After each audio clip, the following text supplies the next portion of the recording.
Good afternoon, guys. Welcome back to Morgan Hill Farms. So I spent my morning today researching some feed supplements for my chickens. I had to go ahead and place a feed order anyways, and so I went ahead and I did that. $319 later.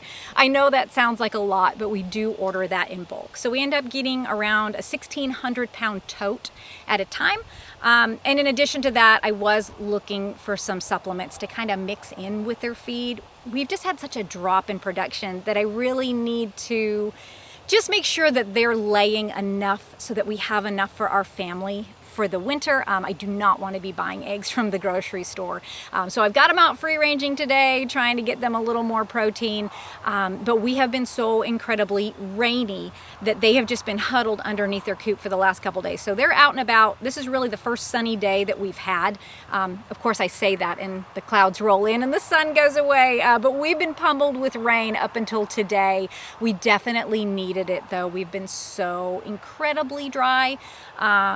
But just sort of like, I don't know, the rain, the wind, the temperatures have kind of been around 50 degrees, but the wind was making it feel closer to 40. So we're definitely getting the chill of winter here. We're definitely starting to feel a little bit like Christmas. I did end up getting down to the garden during those rainy days to fertilize though. That's a great time to fertilize your crops, is when the rain is coming. I had to fertilize my brassicas, which are my broccoli and my cabbages. And so all that fertilizer just kind of gets soaked into the ground and then your plants can take it up. I did actually end up picking a bit of asparagus while I was down here the other day. I always kind of forget that asparagus pops back up in the fall season. So that was kind of a nice surprise.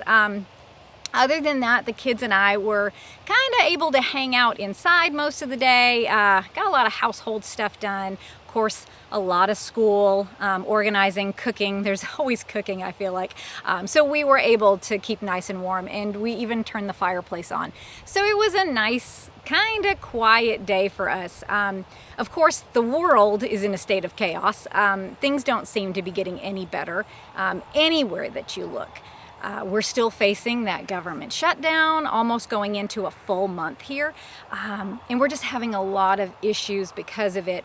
I actually have a really close family member that's traveling right now, and I was a little concerned that she was not going to be able to get her flight to get to her destination where she needed to be. Apparently, there's something like between 3,000 to 5,000 flights on average that are being canceled every single day. And that's because the air traffic controllers, those are government employees, and they have to work regardless of whether or not they're getting paid.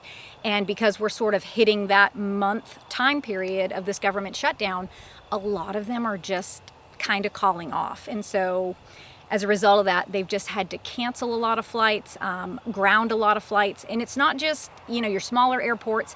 You're talking about places like LaGuardia in New York, New Jersey, Dallas, Fort Worth. They've all had groundings due to what's happening with the government right now. We also have about 1.5 million government workers that aren't getting paid. When the largest employer in America shuts down, I think you're bound to have some problems. Just the fact that I'm saying that, the fact that the U.S. government is the biggest employer in our country, kind of just makes me cringe. I just think that there's something wrong with that, in my opinion anyways. You guys realize that the average government worker makes around $106,000 annually.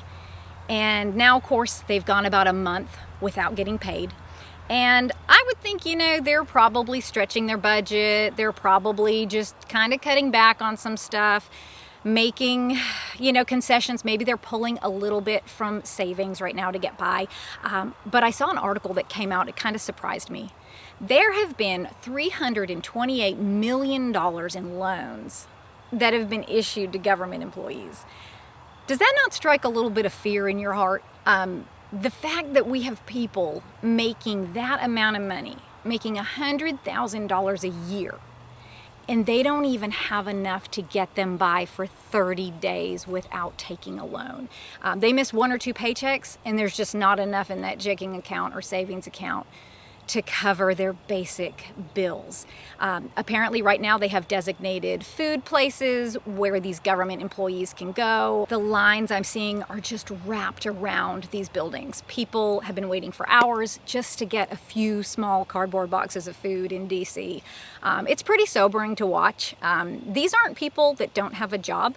A lot of them are making six figures. They're driving really nice cars. They're white collar, college educated. Our country is really just one paycheck away from disaster. And of course we still have the 42 million Americans that most likely won't be receiving their benefits in a day or so.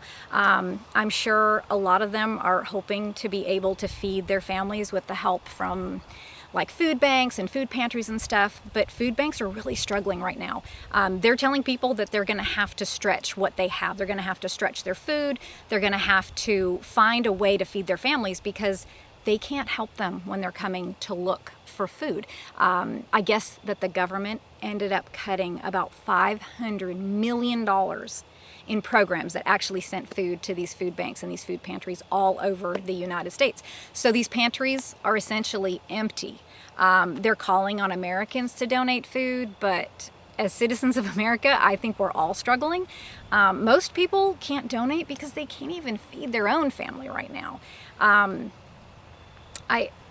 I don't know. We have a lot of individuals in my town that have kind of set up these Facebook pages where you can donate to provide like a holiday meal for families who maybe aren't receiving their SNAP benefits. We have a local farm stand right now that's asking for homesteaders to donate their eggs for people who won't be receiving those benefits to kind of help them out a little bit. But unfortunately, I mean, if you guys are homesteading, you know we're into the winter season now. And chickens have essentially stopped laying, or a good portion of them have stopped laying. We've seen about a 50% decrease here in our production from both of my flocks. And that's not typically something that we experience. Typically, we keep our egg production going throughout those winter months. And so we can't donate eggs because if I donate eggs, then I'm gonna have to go to the store and buy them for my family. And I think a lot of people are in that same boat right now. The only hens that are really laying for us right now are my babies that I hatched out in February. I always try to hatch out babies so that they do lay through the winter. They kind of start in the late summer and will go through the winter. But if I can give you guys one piece of advice, incorporate some of those high production hens into your flocks, your golden comets, things like that. They will lay almost every day for you throughout the year. So definitely try to do that. Try to keep your flocks on the younger side as well. They'll also keep laying for you. But yeah, I just really want to make sure that we have that valuable protein source coming in right now. So we're really kind of holding back a bit. The dog, of course, isn't getting eggs in his food anymore. And when friends and neighbors come over, I can't give them eggs anymore either. So anyways, I guess we'll see how much longer this government shutdown lasts for. I had a lot of comments in my last video from people about the food assistance programs. And of course, I had told you guys what I was seeing, that people were coming on saying that they were just going to take the food from the grocery stores and essentially steal it, that they would be taking food from people coming out of the grocery stores. Just a lot of brazenness going on, a lot of things like that. And a lot of comments were saying that those videos were completely fabricated, that they were 100% made up, that those were not real, they were just maybe AI or something else, and that nothing was going to happen on November 1st. But that's coming quickly in a day or so. So we'll kind of see how everything plays out. We'll kind of see what happens there. When people see things like this on the internet, whether it's real or not, when people are condoning that bad behavior or breaking the law, I think it just adds a lot of fuel to the fire. You have a lot of people who are just really angry and a little desperate right now. And you might see that people kind of band together and do, what they feel like they're entitled to do. When you have 1 in 8 Americans receiving food assistance, that's a lot of people. It really only takes a few of them to kind of get together and do that. And then you'll see everybody just sort of kind of join into that. I'm not taking sides here. I am just simply telling you, what the facts are. And that's just simple psychology 101. And so, like I said, I can tell you, we're not going to be at the store at that time. We're just going to kind of wait and see what happens there. Hopefully the government will open back up and things will sort of resume. But I know a lot of you guys are probably wondering why in the world a homestead channel, why a gardening channel would worry about this type of stuff, and everything else that's going on in the world, and politics and AI and all of that stuff. And in fact, I have a lot of comments coming in asking me why I'm talking about these things. And I'm not going to profess to be the smartest tool in the shed here, but I can definitely see a link between homesteading and prepping and what is going on in the rest of the world, guys. To me, that's why we homestead. We homestead so that when the world begins to fall apart, I know that my family is going to be taken care of. Nobody does this because they enjoy back-breaking work in the South Carolina summers when it's 100% humidity and 98 degrees outside.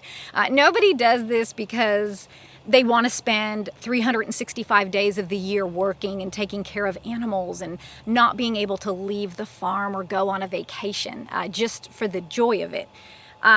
Because a lot of times, it really doesn't bring joy. Now, it definitely brings peace. It definitely makes me feel good knowing that I've gone out and done some physical labor. It makes me feel good knowing that my family is prepared.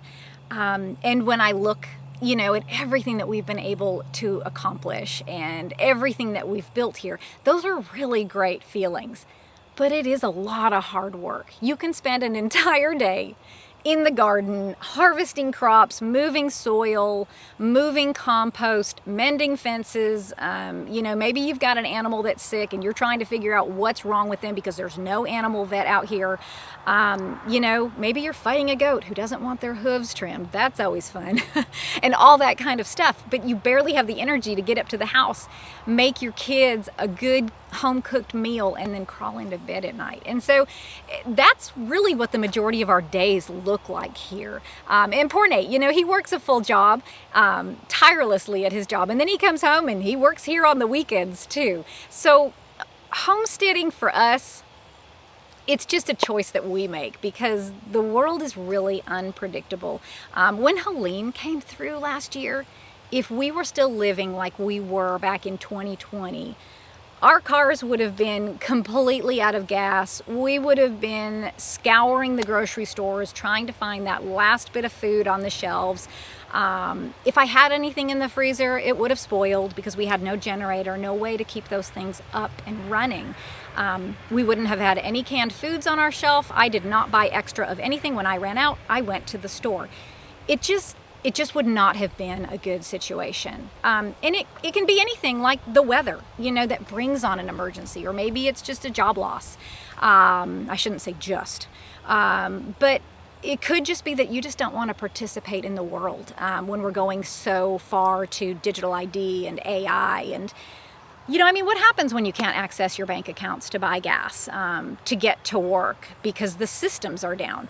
Last year, we saw the CrowdStrike thing, that CrowdStrike update, that caused just a massive amount of chaos across the world. Last week, Amazon Web Services, they shut down. That caused a lot of countless apps and websites to stop working. Major companies like American Airlines, Delta, Venmo, Coinbase, all saw huge disruptions just due to one small failure. At least that's what they said it was, in an East Coast service center. People's smart homes stopped working, their thermostats, their Ring doorbells, all of that stuff that was tied to Amazon just kind of ceased to work. And then just a day ago, it was funny, Nate came in and he says, "Hey, did you have any problems here today?" And I said, "No, why?" And he said, "Well, because all our systems were down." He said, "I went into the office to work and everything was down." His company lost access to client databases. All of their proposal systems, their accounting systems were down. The HR systems were out. And, it wasn't just them. Major banks like Capital One, they were affected. And, you can't really ever get a straight answer as to what happened. Was it an update like that CrowdStrike thing was? Was it just an IT glitch? Or maybe it was something a little bit bigger. Maybe it was a cyber attack. But I don't think we'll ever really get a straight answer on those things, because I think that if they did tell us that something nefarious had happened, I think that, it would just kind of show us how vulnerable those systems are. And the fact that our government and our world is pushing us so much towards the digital ID, where everything about you, all of your data is consolidated in one place, and all your activities have to be done with a computer or an iPhone or a tablet.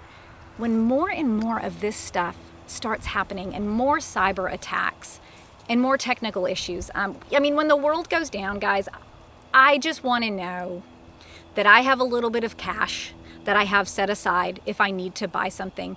I want to know that if I can't use my debit card at the store, or, you know, maybe the stores are shut down, or maybe the shelves are empty, I want to know that I have food in my pantry. And I want to know that, heck, if the power grid gets taken down, I want to know that I have a generator and that I have enough fuel to last me for a couple of weeks until I find out what I'm going to do with all of that food in the freezer, until I have time to can that meat and get that preserved in a different way.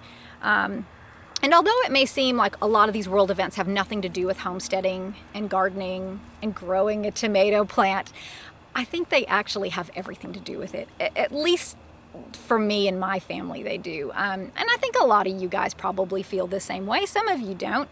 And that's completely fine. If you are just gardening simply for the joy of it, just simply because you enjoy it, I think that that's totally fine. You don't have to do exactly what I'm doing. But I think that act of gardening, that act of growing food, is going to put you far ahead of where everybody else is if we ran into a bad situation.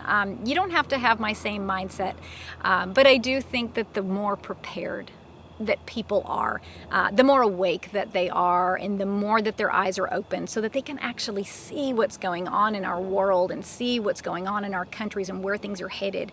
I think that really helps to direct you how to prepare, to know what things you need to do and what things you have to have on hand. And that's why I talk about these things a lot. And I think you guys can relate to this. Like when you're living this lifestyle, you know, we don't have neighbors next door that are doing the same thing. We don't even have a friend down the road that's doing the same thing, or any close friends that can really relate to us. And so it's kind of nice to be able to bounce ideas off people, to ask questions, you know, get other ideas and things. And that's why I really like coming on here and talking to you guys about everything that's going on, because even though it's not face to face, even though it's not one-on-one, I love to read those comments, and it's sort of like a community, you know, and, you know, and that may be the only way that we are ever able to interact with each other. And so it definitely helps me out a lot. Maybe it helps you guys out a lot reading those comments and seeing things. And so that's why I do come on here, and that's why I talk about all this stuff. And I don't know, you know, I don't know if I'll be able to escape everything that's going on, if any of us will, but I'm going to be darn sure that my family is as prepared as possible. I do think homesteading and gardening goes hand in hand with politics, economics, world events.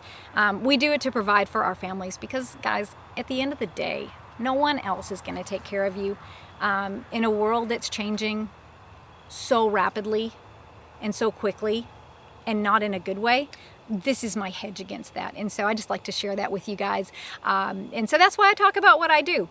But anyways, guys, I've got to get a kid to soccer up there, so I have got to go. And plus it is getting a little bit chilly down here. But thank you guys so much for hanging out with me today. I will see you in the next video.